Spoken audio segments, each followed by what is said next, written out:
무기가 필요하지 않겠냐? 그럼 결국 안 되겠네. 내 딸 인지가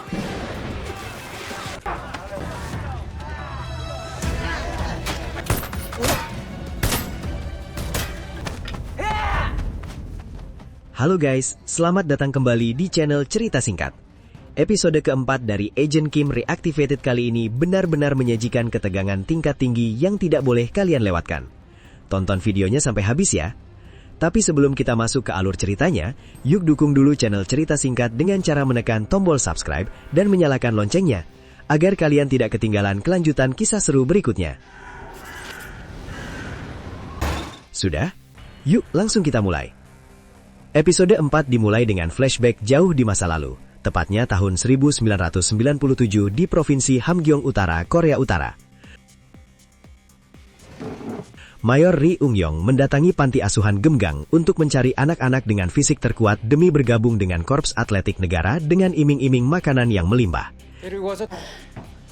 Di sana, seorang anak bernama Park Yong-gwang berhasil mengalahkan anak-anak lainnya dengan mudah. Namun, ada satu anak lain yang meski sudah terluka parah dan babak belur, tetap bersikeras memegangi kaki Yong-gwang tanpa mau menyerah hingga akhirnya pingsan. Keteguhan hati anak itulah yang membuatnya ikut lolos seleksi bersama Yong-gwang.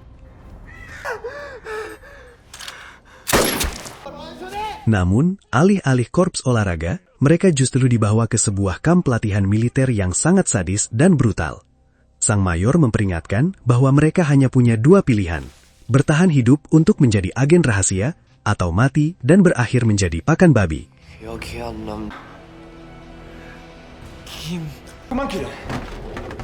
Berbagai latihan fisik yang ekstrem pun dijalani, mulai dari merangkak di bawah kawat duri, berlatih tanding dengan senjata tajam, hingga berlari di tengah badai salju tanpa pakaian.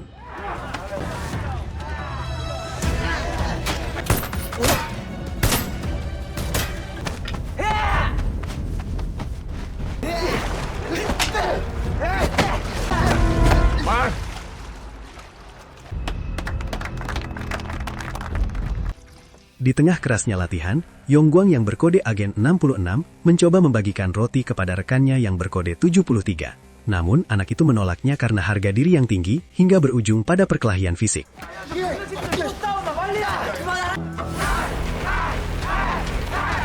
Seiring berjalannya waktu, mereka tumbuh dewasa melewati berbagai ujian maut hingga tersisa beberapa orang saja yang lulus menjadi tentara elit Korea Utara.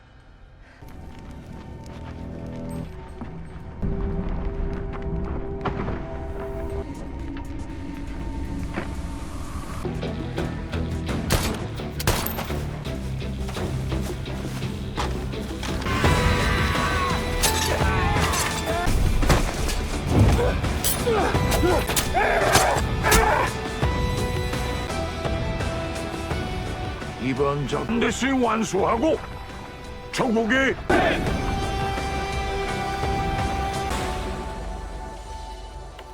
Beberapa tahun kemudian, para agen elit ini menyusup ke wilayah Gangwon, Korea Selatan, melalui terowongan bawah tanah rahasia untuk menjalankan misi pembunuhan.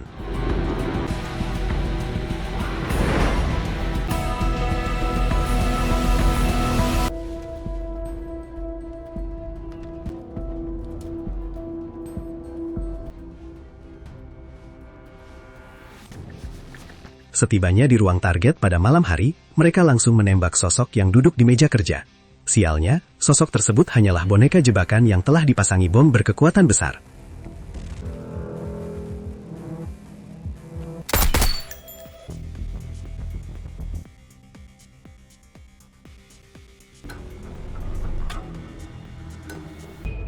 네 형은 부대 창설 일에 한테 뒤통수를 맞고 전사를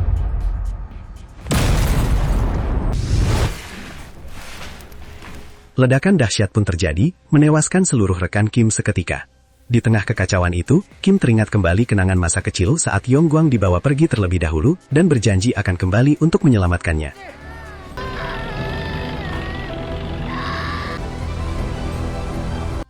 Kembali ke masa kini, kepala Kim sedang ditodong pistol oleh asasin dari utara.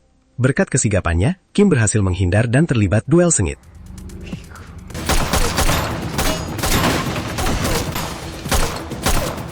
Kim dan Hansu terdesak di balik meja akibat rentetan tembakan asasin tersebut, sebelum akhirnya Sang A dan agen rahasia Laundry muncul melepaskan tembakan balasan setelah sebelumnya diam-diam membuntuti si asasin dari sekolah.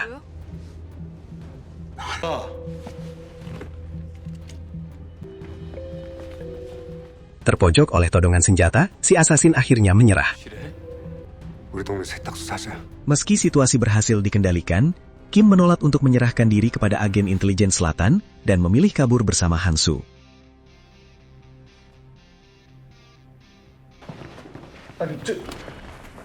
Di tengah kelengahan tersebut, si asasin utara tiba-tiba bergerak cepat melumpuhkan Sang A dan menembak mati agen rahasia Laundry sebelum kembali mengejar Kim.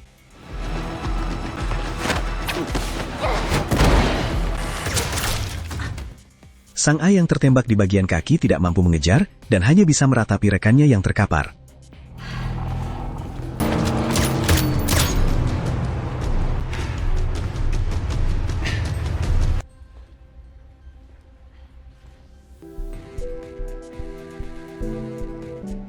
Namun secara mengejutkan, agen Laundry itu tiba-tiba terbangun karena ternyata dia mengenakan rompi anti peluru di balik pakaiannya.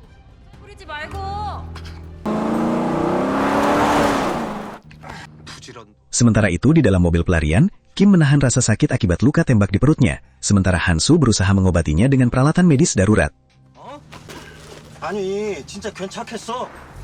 Pelarian mereka sempat terhambat ketika mobil Jinchol yang menggunakan taksi tiba-tiba mencegat mereka di tengah jalan, hingga nyaris tertabrak. Sambil mengomel, Jinchol langsung melompat masuk ke dalam mobil untuk bergabung dalam misi penyelamatan. Mereka langsung bergerak menuju stasiun Hwashin untuk mencari seorang tunawisma yang dicurigai menemukan ponsel Minji.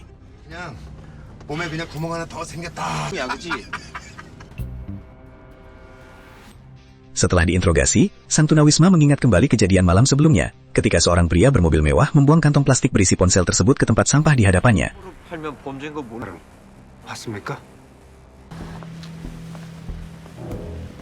Ponsel tersebut dibuang oleh anak buah dari bos preman bernama Jongdae.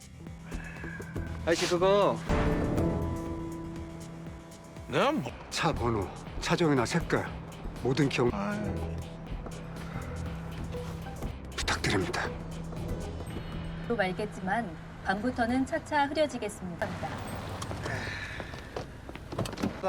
Di sebuah dermaga, mobil BMW putih milik Jongdae tiba. Dengan kejam, Jongdae mendorong rekan bisnisnya yang menyambutnya di sana hingga jatuh ke laut. Sementara anak buahnya hanya tertawa-tawa. Di dalam mobil pelariannya, Kim dan timnya menggunakan peralatan pelacak canggih untuk menganalisis rekaman CCTV di sekitar lokasi, hingga berhasil mengidentifikasi anak buah Jongdae yang bernama Kim Sang-man, seorang residivis dengan riwayat kriminal yang panjang. 41세 정권 8번. 일행이 있다는 거야. Di tempat persembunyiannya, Jongdae yang sedang makan malam meluapkan amarahnya dengan memukul anak buahnya karena disuguhi kentang.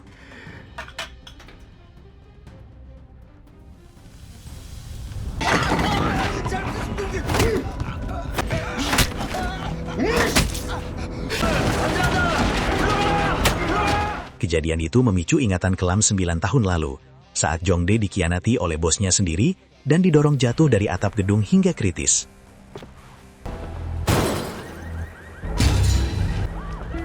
이곳은 미도 앞 외벽 곳곳에 균열도 발견된다며. Setelah sembuh, Jongdae membalas dendam dengan menghabisi bos lamanya dan mengambil alih kekuasaan.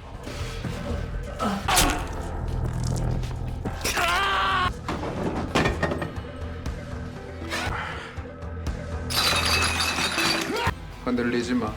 우리들의 내일을 다 밴드 불러. Sebelum akhirnya ia dipaksa bertekuk lutut oleh ketua Ju yang menyiksanya dengan memasukkan kentang panas ke dalam mulutnya. 양 사장 밑에 있던 친구는 본 적이 없어.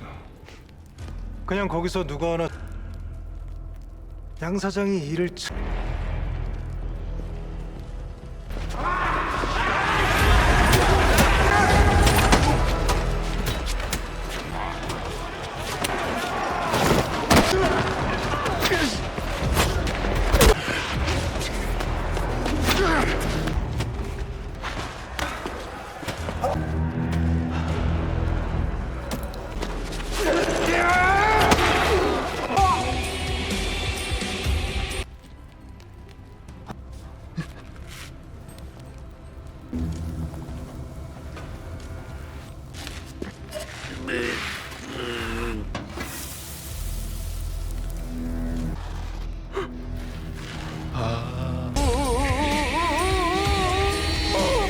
이제 꼬리를 흔들 마음이 좀 생겼어?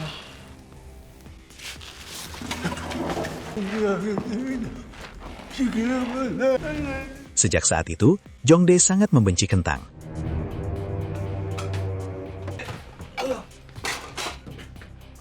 Jongdae kemudian memerintahkan anak buahnya untuk memindahkan tubuh Minji ke dalam sebuah gudang pendingin pelabuhan. 아닙니다, 괜찮습니다, 형님! 엄살은 뭐요? Namun, aksi rahasia mereka dipergoki oleh seorang petugas keamanan dermaga yang curiga. Tanpa ragu, anak buah Jongdae langsung menusuk petugas malang tersebut hingga tewas untuk menghilangkan saksi. Di saat yang sama, Kim bersama Hansu dan Jinchol masih terus memacu mobil mereka untuk melacak keberadaan BMW putih milik Jongdae. Sistem pelacakan canggih di mobil mereka terus memproses data, merangkak naik dari 80% hingga mencapai 96%.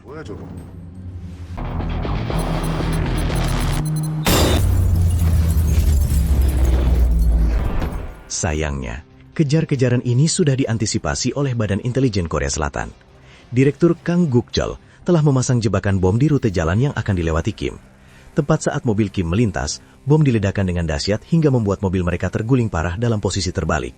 Di tengah kekacauan kecelakaan itu, sistem pelacak di mobil Kim Jong Ringsek tetap memproses data hingga berhasil mencapai 100%, mengunci lokasi pelabuhan sebagai tempat penyekapan Minji.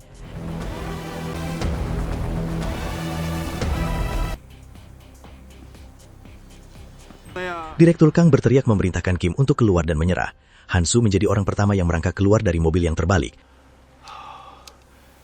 너 말고 네가 그 충절못 쓰고 나타날 때 큰 실. Sang direktur langsung melepaskan tembakan, namun dengan gerakan taekwondo yang lincah, Hansu berhasil menghindar dan melancarkan tendangan epik yang sayangnya meleset. 땅크지. 맞지? 주승거래요.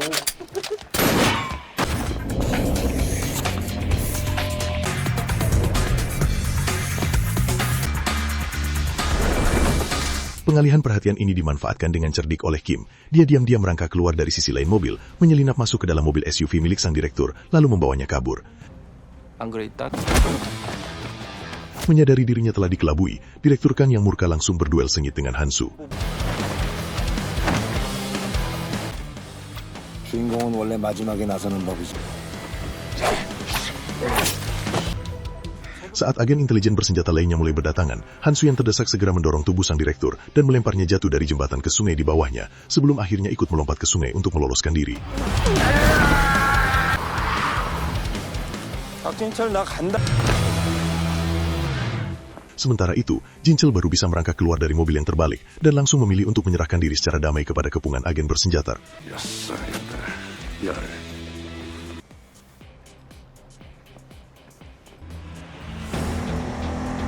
Kim memaju kencang SUV curian milik Direktur Intelijen menuju dermaga tempat Minji disekap.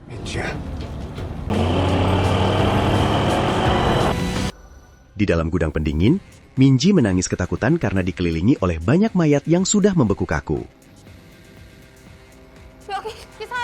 Dia berusaha mencari jalan keluar sambil menahan dingin yang menusuk tulang.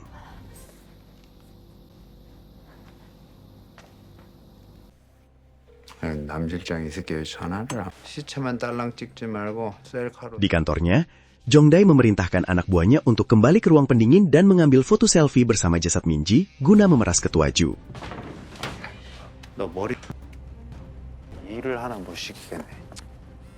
Namun asisten ketua Ju yang bernama Nam mendadak menelpon Jongdae. Jongdae kemudian mengirimkan rekaman suara Hyeri yang mengakui bahwa dirinya telah membunuh Minji. 면상은 아직 잘 붙어 있나? 겁나 무섭네. Nam sangat terkejut mengetahui fakta tersebut. 이 학생을 저한테 왜 이러세요? 걱정은 하지 마세요. Gak lama kemudian di kediaman Ju, ketua Ju mulai menginterogasi anaknya di kamar. 비키라고 살짝 밀었는데 지가 혼자 넘어져서 아빠! Ketua Ju yang murka langsung menampar Hyeri setelah putrinya itu mengakui keterlibatannya. 네가 원하는 거 안 들어준 적. 머리에서 피가 났는데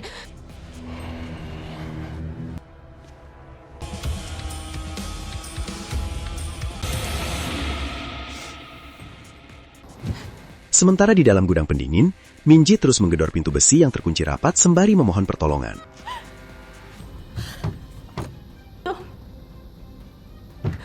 Kim akhirnya tiba di pelabuhan dan langsung mendeteksi keberadaan BMW putih milik Jongdae. Kim menyusup masuk ke dalam dermaga dan mulai mencari keberadaan putrinya.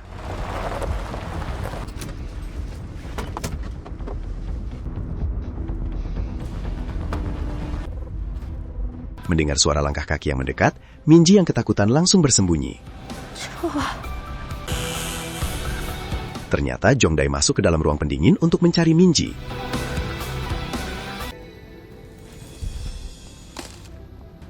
Namun langkahnya terhenti saat menerima telepon langsung dari Ketua Ju yang ingin bernegosiasi. Jongdae memanfaatkan momen ini untuk memeras Ketua Ju dengan meminta tebusan berupa uang 2 miliar won tunai serta gigi asistennya, Nam, sebagai bukti kepatuhan. Jongdae pun melangkah keluar dari ruang pendingin untuk melanjutkan pembicaraan teleponnya, tanpa menyadari pintu besi tersebut tidak tertutup dengan rapat. 신사란 무슨 그 노랑머리 딱 아버지 닮아가지고. Di saat yang sama, asasin dari utara juga berhasil melacak sinyal ponsel anak Kim dan tiba di pelabuhan. Di dalam kantor dermaga, Kim mulai mengamuk dan menghajar habis-habisan anak buah Jongdae untuk mencari informasi keberadaan Minji. 네가 택한 거다. Di tengah kekacauan baku hantam tersebut, Minji perlahan menyelinap keluar melewati celah pintu pendingin yang terbuka. Jongdae terbelalak kaget melihat sosok anak Kim yang ternyata masih hidup dan berusaha melarikan diri. Episode keempat pun berakhir di sini dalam situasi yang sangat menegangkan dan bikin penasaran. Jangan lupa juga untuk klik like, share video ini ke teman-teman kalian, dan pastinya subscribe channel Cerita Singkat agar kalian selalu update kelanjutan kisah seru ini. Sampai jumpa di video selanjutnya.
이삼